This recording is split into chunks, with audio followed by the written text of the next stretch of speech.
panda diar bai barkazal en leidiar panda diar barkazal bandaen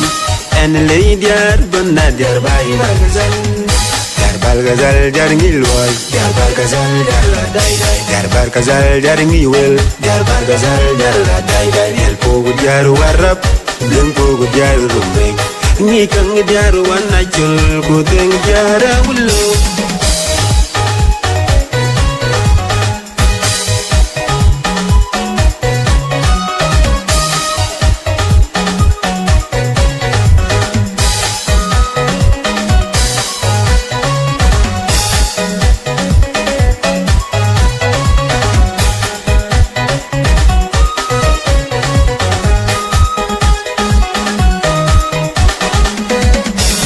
en leidiar panda diar bai barkazal en leidiar panda diar barkazal bandaen en leidiar panda diar bai barkazal diar barkazal diar ngilwai diar barkazal diar la dai dai diar barkazal diar ngiwel diar barkazal diar la dai dai el pogu diar warap den pogu diar rumbe ni kang diar wanachul ku den diar awlo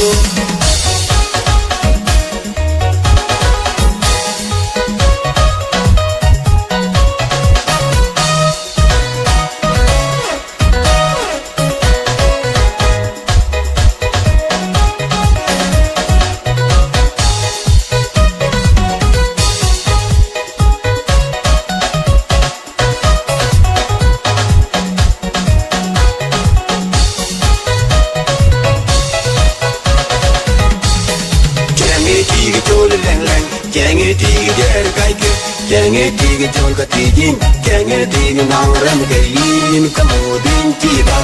cirwan in polvo manja. Jange jal pod mamanya, anyang matang,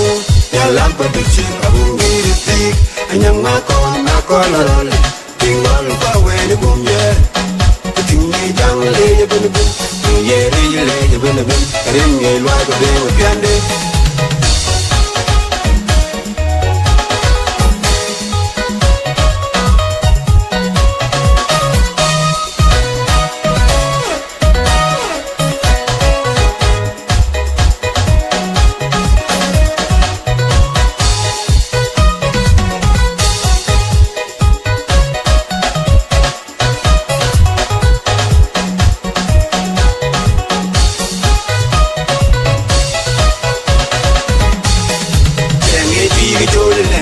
Jange tigi der kaike, jange tigi jol katijin, jange tigi nauram kayin kamodin tiba,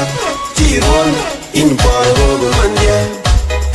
Jange jal pod mamanya, anyang matang,